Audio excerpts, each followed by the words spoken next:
Hello, learners! Welcome to DepEd MP TV.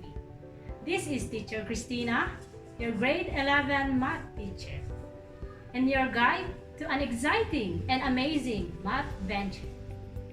Today, we will be discussing on identifying the appropriate rejection region for a given level of significance. So be ready with your pen, paper, and your self-learning module. But before we move further, let me tell you first what you need to know. After going through this lesson, you should be able to first define critical values, level of significance, hypothesis testing, and rejection region.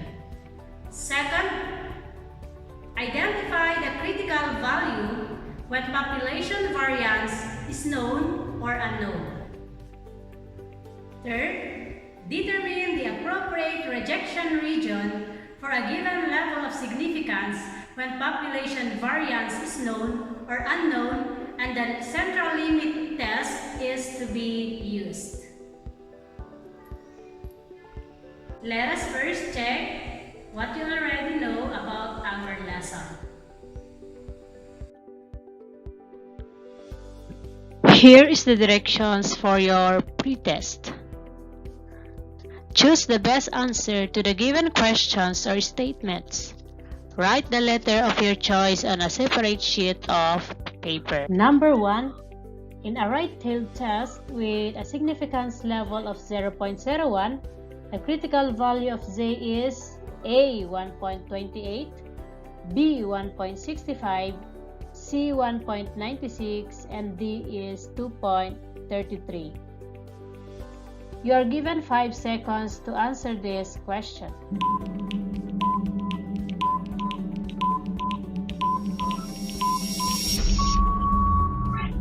The correct answer is letter B.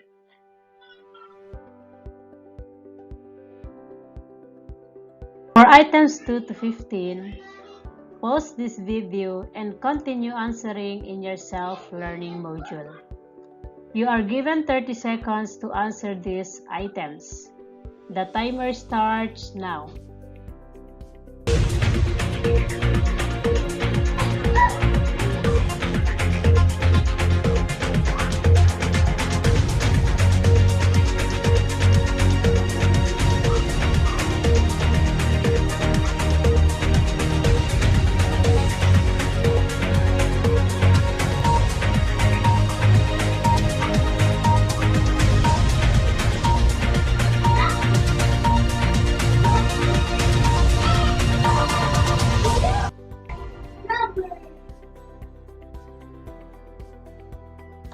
Now you can check your answers using the answer key found in the self-learning module.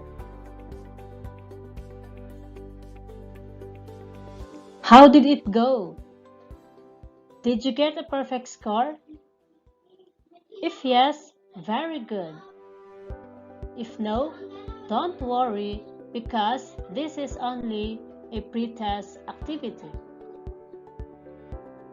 Before we move on to our main lesson, let us have another activity.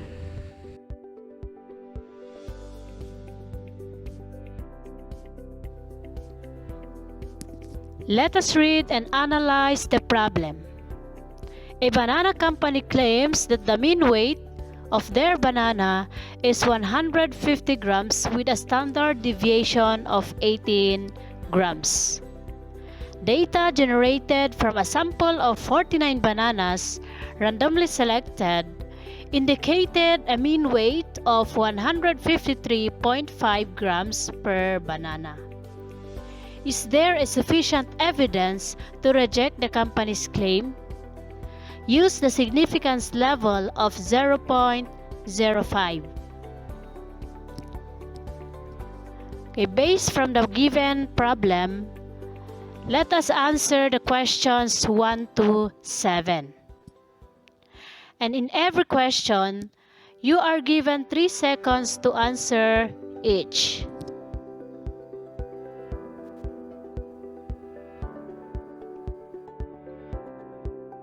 Number 1. What are the hypotheses of the problem?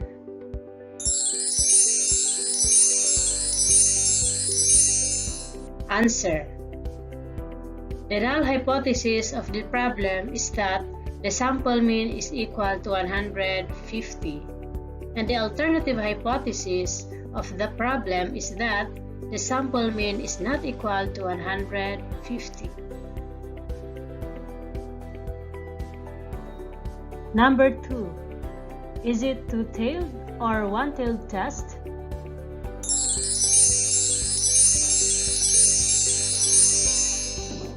The correct answer is two-tailed test.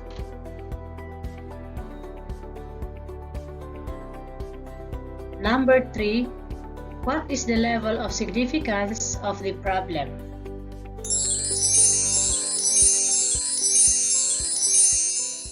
Answer. Alpha is equal to 0.05. Number 4. Is the population standard deviation known?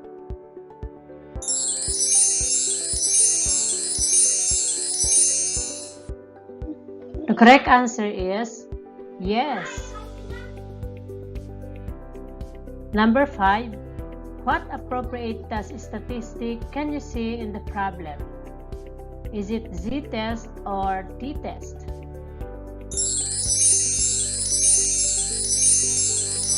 The correct answer is z-test.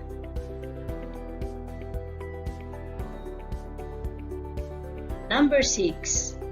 Based on the level of significance, hypothesis test, and test statistic, what is the critical value?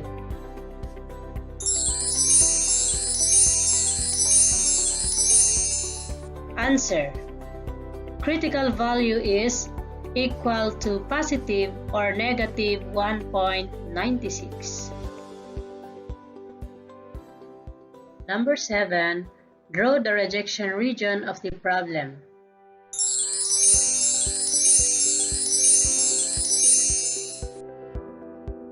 Okay, so this is the answer, or this is the sketch of the rejection area, which is the shaded part. But before we move further, let us recall some concepts that will lead you to the concept of rejection region by answering the first activity. Directions. Given a standard normal curve, shade the required area with color green and for the remaining area with color red.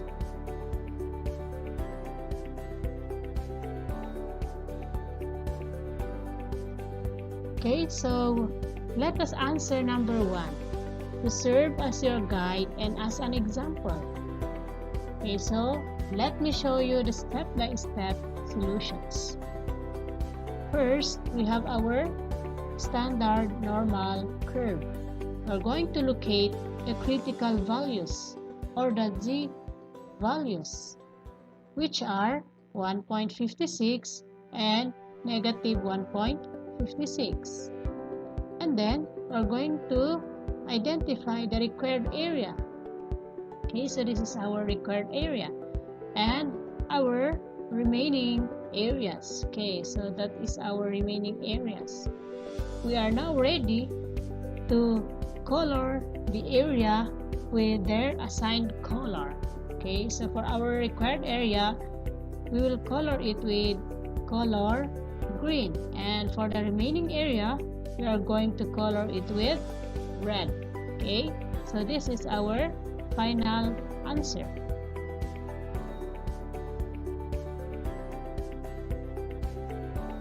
For items number 2 to 5, you are given 10 seconds to answer. The timer starts now.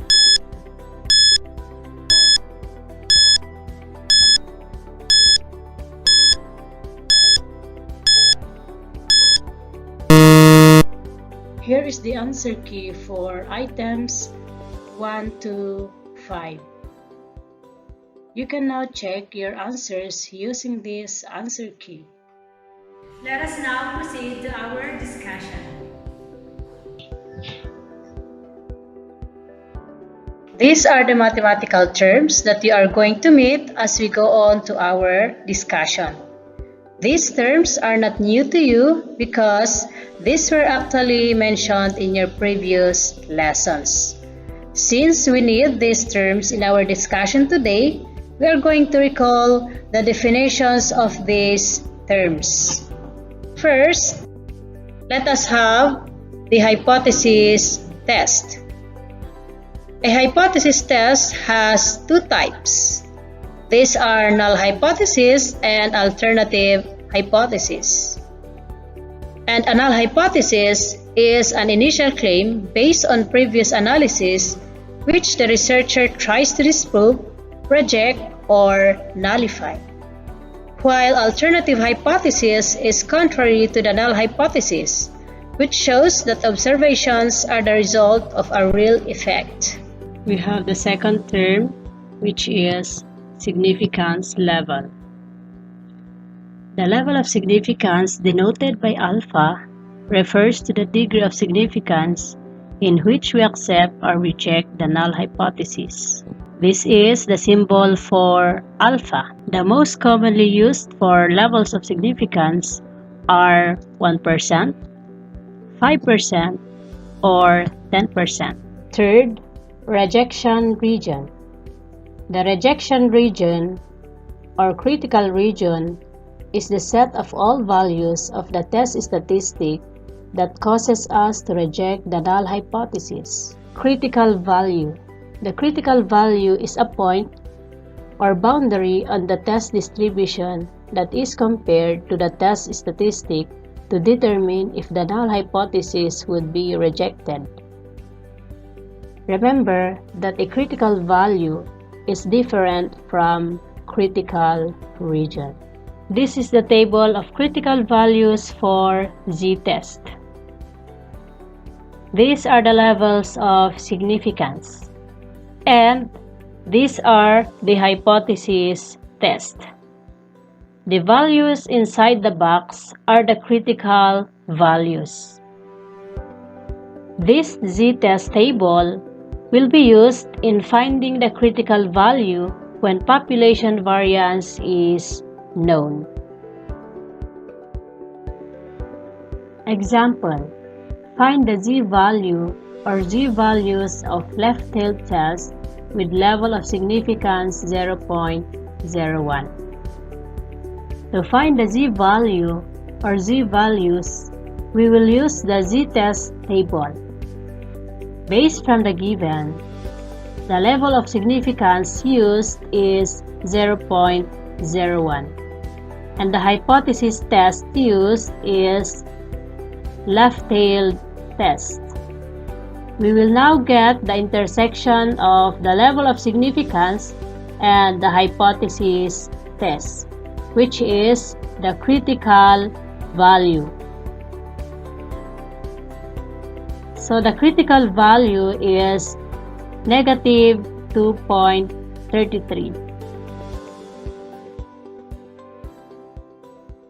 A hypothesis test can be classified as left-tailed test, right-tailed test, and a two-tailed test.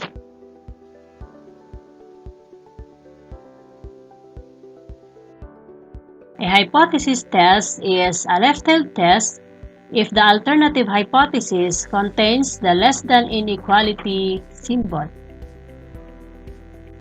And a hypothesis test is a right-tailed test if the alternative hypothesis contains the greater than inequality symbol. Lastly, a hypothesis test is a two-tailed test if the alternative hypothesis contains the not equal to symbol. In a two-tailed test, each tail has an area of 1/2 of the level of significance. Okay, so we are done with the critical value of z-test.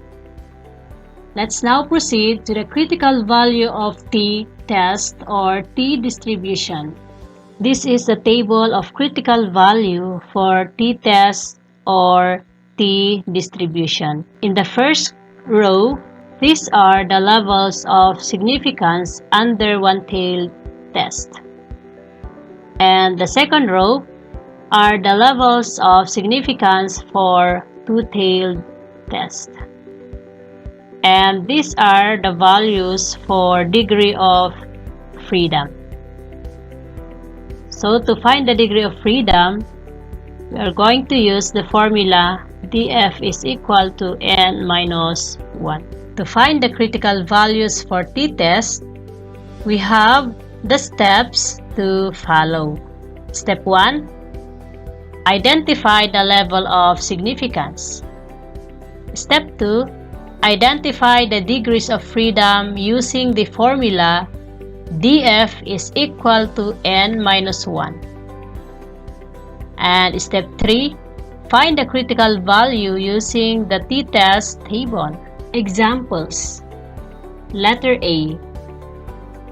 Find the critical t-value for a left-tailed test with level of significance 0.05 and n is equal to 21. The answer is t is equal to negative 1.25. So let me show you the step-by-step in finding the critical value. So first, to find the critical value of the problem, identify first the level of significance. So, based from the problem, the level of significance used is 0.05. Then, we are going to identify the degree of freedom. So, let us solve for the degree of freedom using the formula df is equal to n minus 1. So let us substitute the value of n, which is 21, minus 1. So the degree of freedom is 20. Now locate 20 in the table. Okay, so this is our degree of freedom. Now let's get the intersection of the level of significance and the degree of freedom.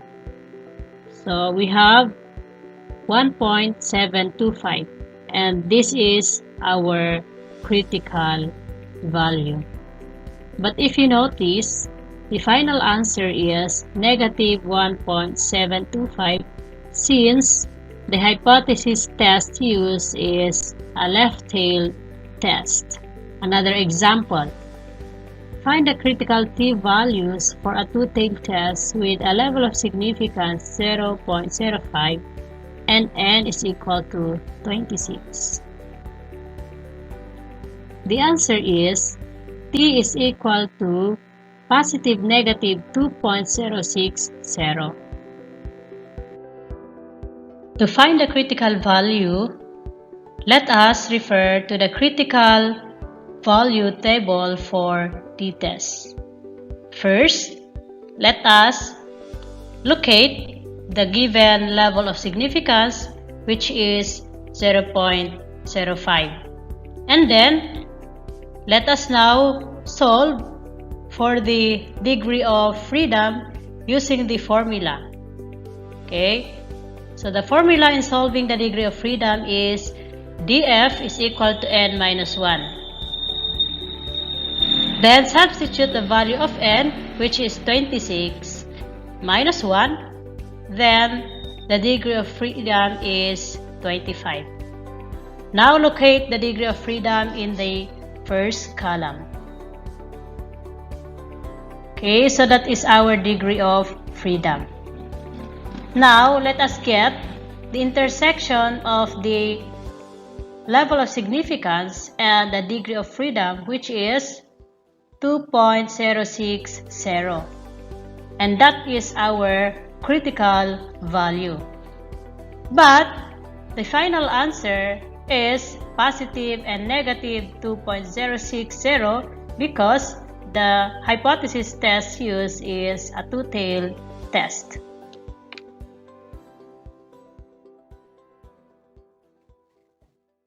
Let us now determine the rejection region for a given level of significance when the population variance is known or unknown. So first, determine the test statistic when the population variance is known or unknown. Okay, so if the population variance is known, then we should use the z-test. And then, after determining the test statistic, then we should use the table for standard normal distribution for a z-test. Now, if the level of significance is 0.10, then for a one-tailed test, the rejection region is below negative 1.28 and above positive 1.28. And for a two-tailed test, the rejection region is below negative 1.645 and above 1.645. And to determine the rejection region when the population variance is unknown, then we should use the t-test as our test statistic. Then, use the table of the t-distribution for t-test. Let us assume that we use a t-distribution with 20 degrees of freedom. If the level of significance is 0.10, then for a one-tailed test, the critical value is equal to negative 1.325 or positive 1.325. And for a two-tailed test, the critical value is negative 1.725 and positive 1.725. Now that you have learned the definitions of critical value, level of significance, hypothesis testing, and rejection region, let us move to the illustrative examples. Okay, so for our illustrative examples, here is the directions. Determine the critical values and the appropriate rejection region. Sketch the sampling distribution. The given are right-tailed test where the population variance is unknown, the level of significance is 0.05, and n is equal to 34. The hypothesis test used in the problem is a right-tailed test, so the inequality symbol would be greater than or equal to. Hence, the rejection region for a one-tailed test is greater than or equal to 1.645 based from the table of z-test. To sketch the graph, locate first the critical value of 1.645, which is between 1 and 2 in the normal curve. Then, shade the region greater than the critical value because it is a right-tailed test. Now this is the normal curve with the critical value which is 1.645 and the shaded area which is our rejection region. Number 2 example. Two-tailed test where population variance is unknown. The level of significance is 0.05 and the sample size n is equal to 10. Since this is a two-tailed test, one half of the significance level is equal to 0.025 would be in the left and the other 0.025 would be in the right tail. By using the t-test table and finding the degree of freedom, which is 10 minus 1 is equal to 9, associated with 0.025 on the reference table, we find 2.262. Therefore, positive 2.262 is the critical value of the right tail and negative 2.262 is the critical value of the left tail. So, the rejection region is greater than or equal to 2.262 but less than negative 2.262. This is the normal curve, and the shaded parts are the rejection region with the critical values.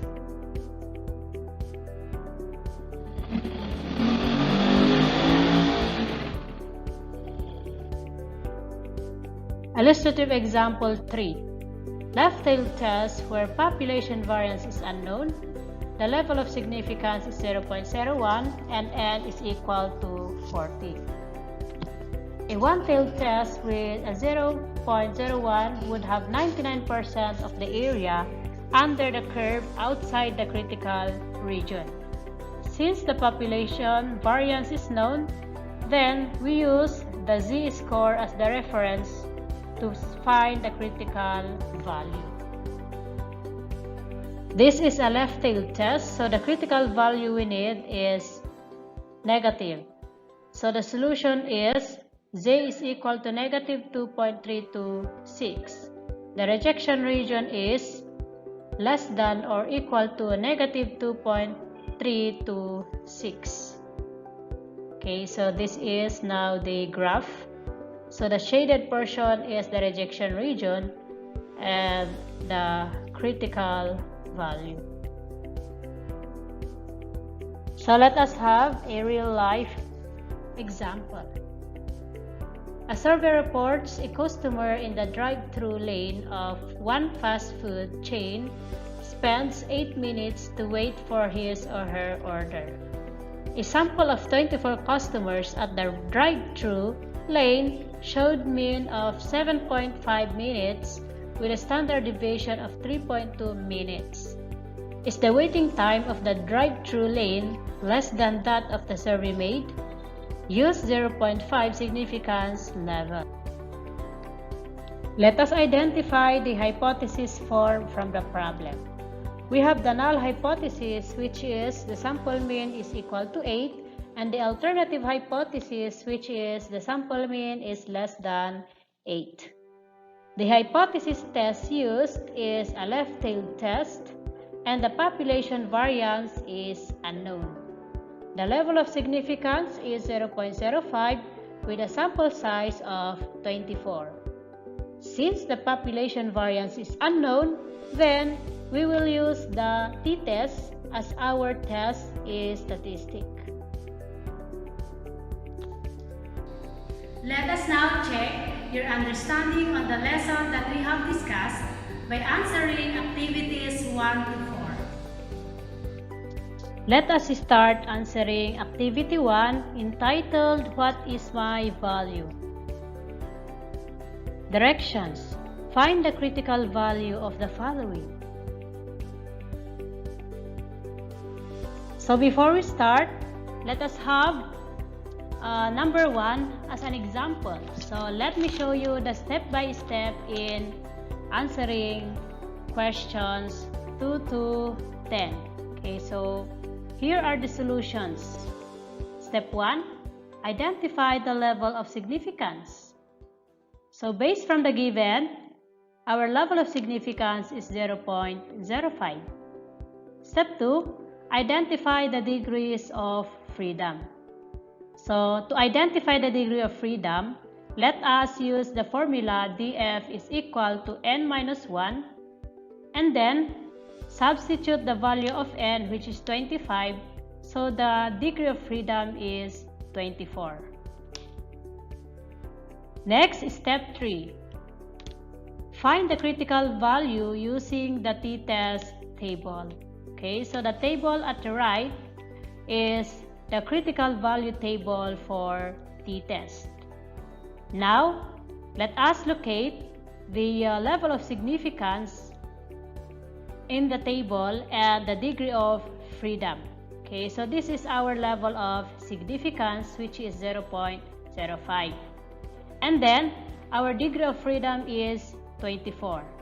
Now, let us get their intersection. Okay, so this is our critical value, which is 1.711. Okay, so this is our critical value. Now, for numbers 2 to 10, you are going to answer it in your self-learning module. You may pause this video while answering. Let us now proceed to activity 2 entitled Reject It. Here is the directions.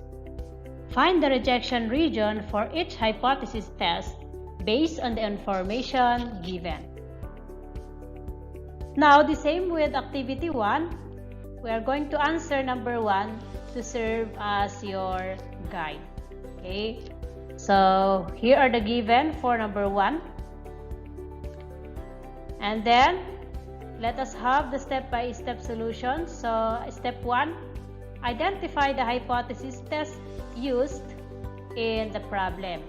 Okay, so is it two-tailed test or a one-tailed test?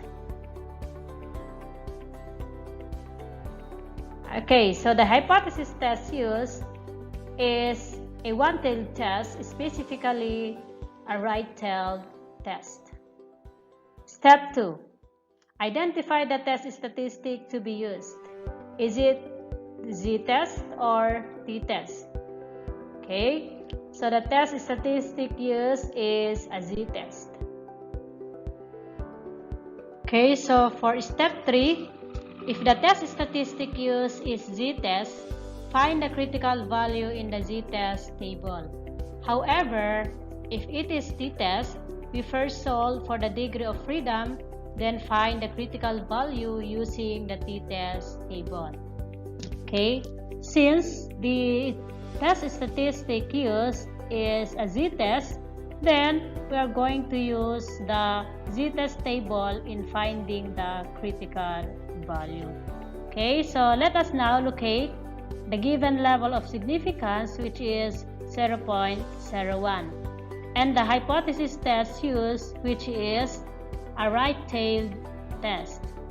Now let us get their intersection, which is 2.33, and that is our critical value. Okay, so the critical value is 2.33.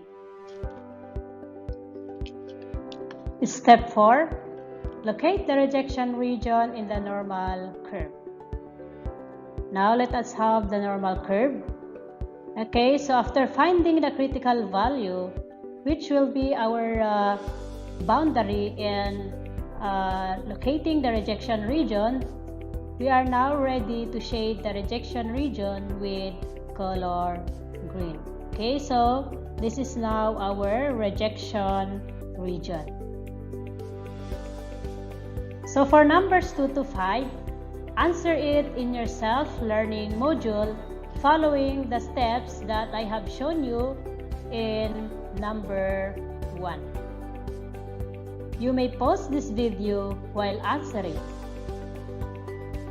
Okay, so let's proceed to activity 3 entitled Let's Do Sketch. Okay, so here's the directions. Sketch the graph given the critical value and rejection region. Okay, so since this activity is not that hard, then you can answer this activity in your self-learning module. Let us now proceed to activity 4 entitled Think Critically. Here is the directions. Identify the critical value of each given problem.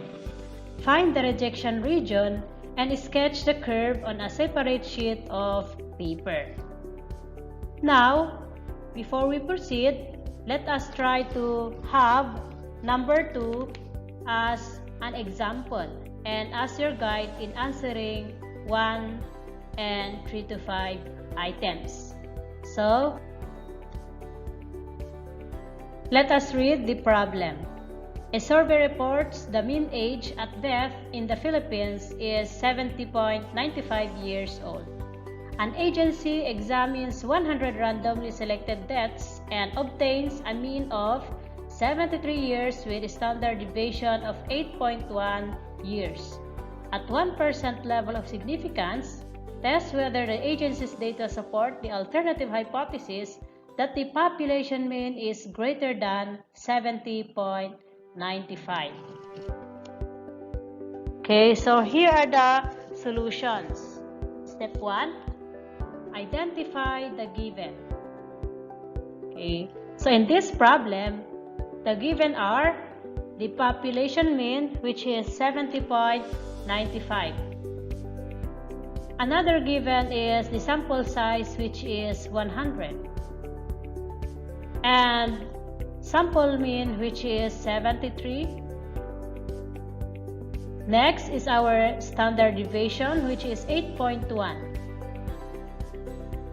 And our level of significance is 1%.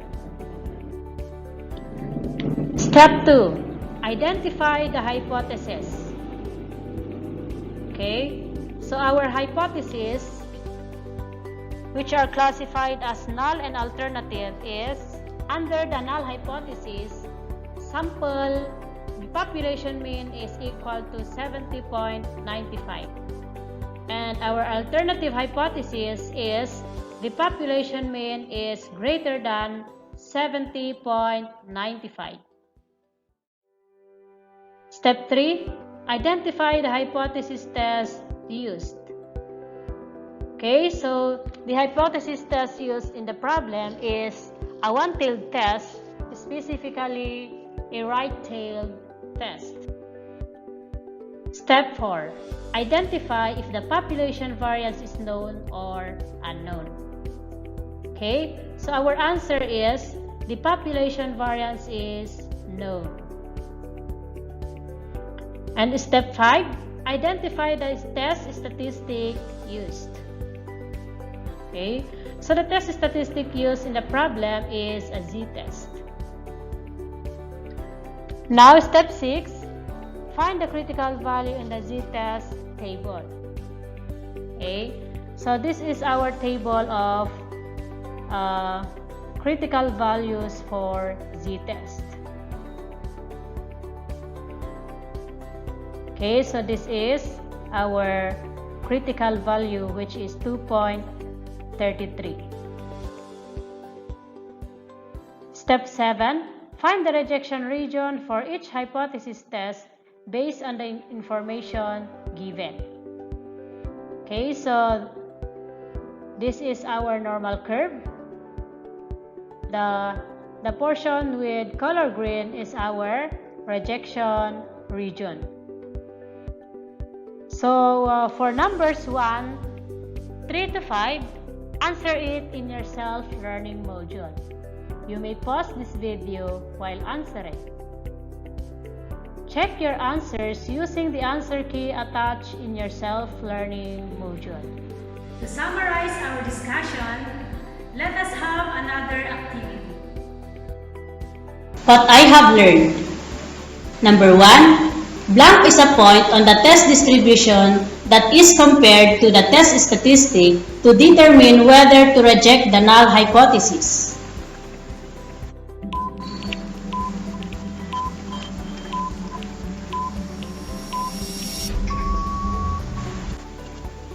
The correct answer is critical value.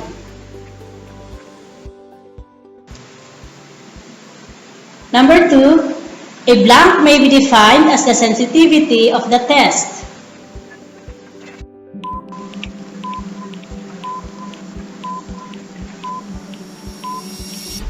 The correct answer is level of significance. Number 3, the most used levels of significance are blank, blank, and blank.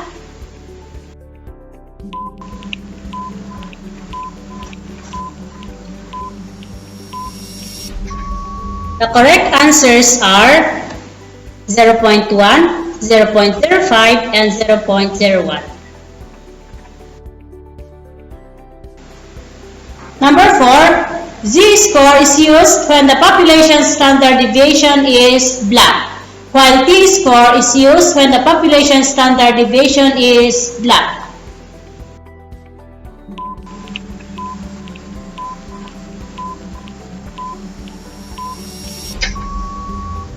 The correct answers are known and unknown. Number 5, blank is also known as the critical region. It describes the entire area of values that indicates you to reject the null hypothesis.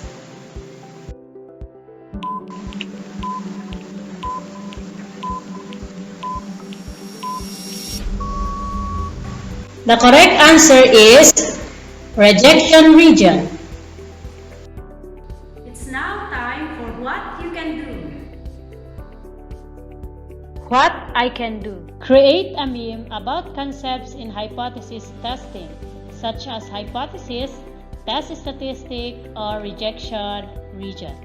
This is the criteria with the equivalent points in checking your output.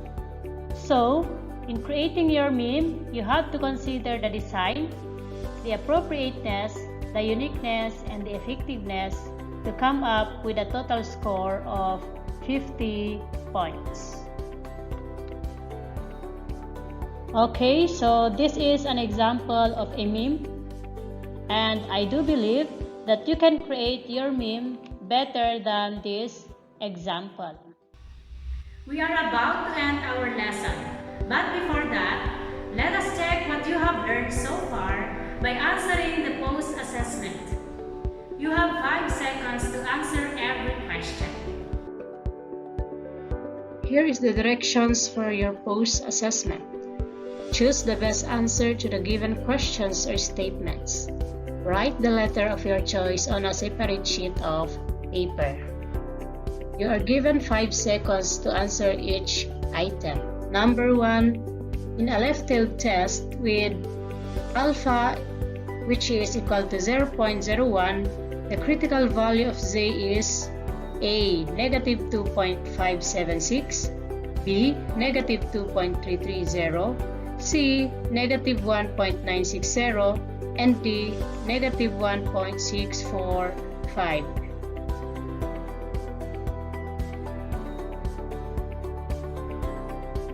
The correct answer is letter B.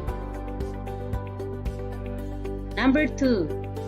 Which of the following defines the area encompassed by the values not included in the non-rejection region, or also the area of the tails of the distribution? A. Critical value, B.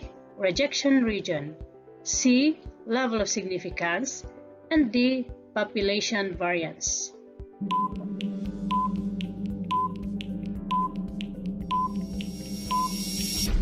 The correct answer is letter B. Number 3. For a two-tailed test with variance unknown n is equal to 16 and population variance is 0.05, what is the critical value? A. Positive negative 2.092, B. Positive negative 2.134, C. Positive or negative 2.145, and D. Positive or negative 2.878.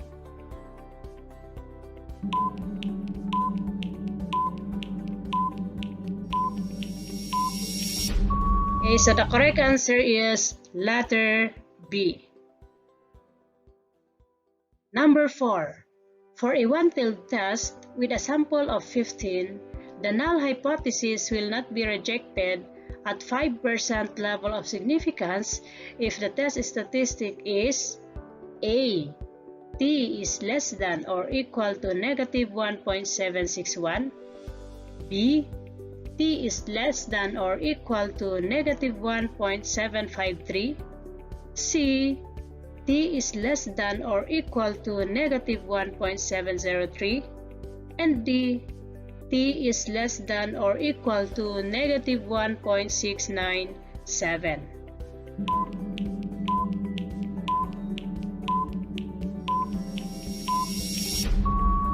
The correct answer is letter A.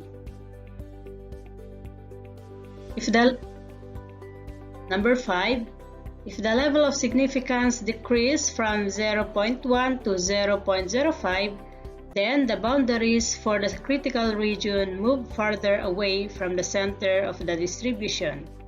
A, true, B, false, C, both A and B, and D, cannot be determined.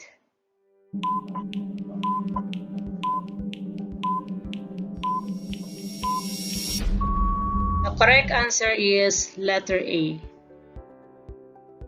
Number 6. In a right-tailed test, the rejection lies in the blank tails of distribution. A, up, B, left, C, right, and D, down.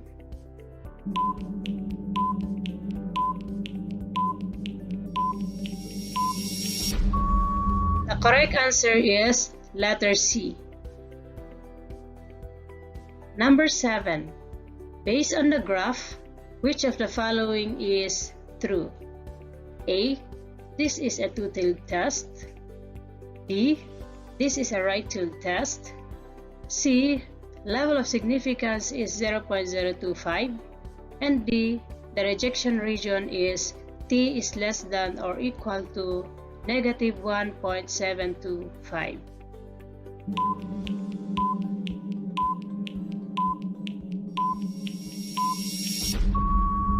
So the correct answer is letter D. What is the given rejection region of the given normal curve at the right? A, Z is greater than or equal to 1.28. B is Z is greater than or equal to 1.645. C, Z is greater than or equal to 1.96. And D, Z is less than or equal to 2.33.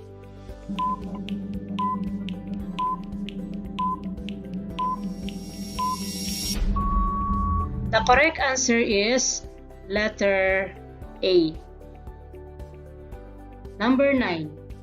Given a left-tailed test, population standard deviation is unknown, n is equal to 27, alpha is equal to 0.01, what is the critical value?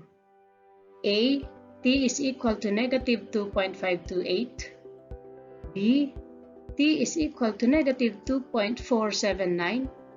C, T is equal to negative 1.706. And D, T is equal to 2.479.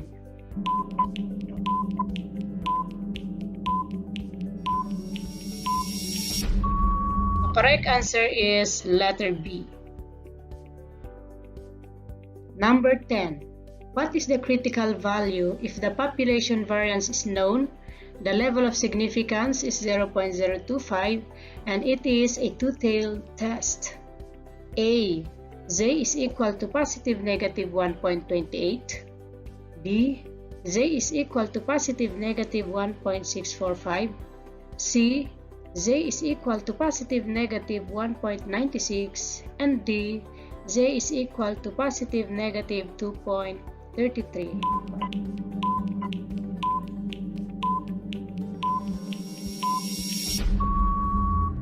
The correct answer is letter D. Number 11.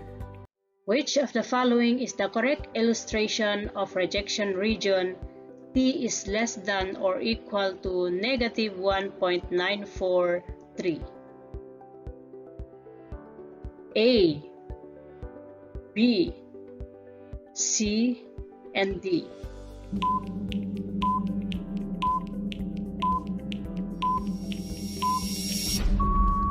So the correct answer is letter A. Number 12. Which of the following is the sketch of the normal curve if Z is less than negative 1.645 or Z is greater than 1.645? A, B, C, D.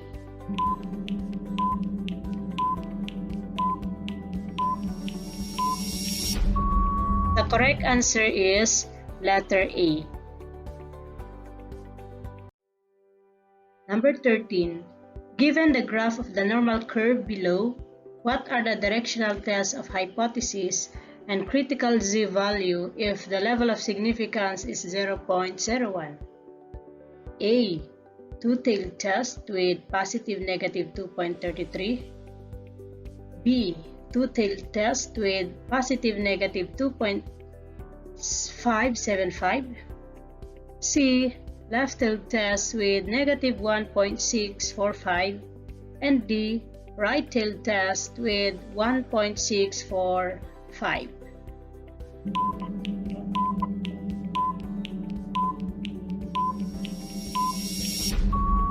The correct answer is letter B.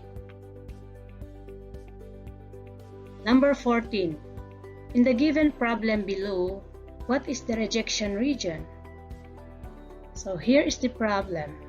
The factory owner claimed that their bottled fruit juice has the capacity of less than an average of 280 ml. To test the claim, a group of consumers gets a sample of 80 bottles of the fruit juice, calculates the capacity, and then finds the mean capacity to be 265 ml. The standard deviation is 8 ml. Use the level of significance 0.05 to test the claim. A. Z is less than or equal to negative 1.645. B. Z is less than or equal to negative 1.28. C. Z is greater than or equal to 1.645. And D. Z is greater than or equal to 2.33.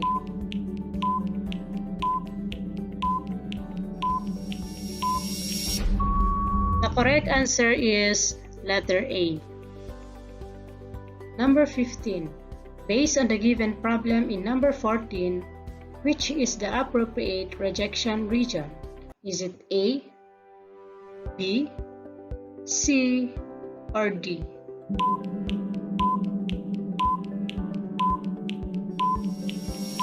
The correct answer is letter A. How did it go? Did you get all the correct answers? Very good! For your additional activity, do the task entitled Do It Now, presented on your self-learning module.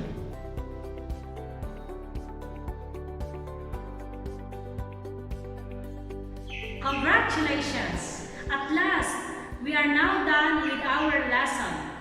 See you on our next math venture. Bye-bye!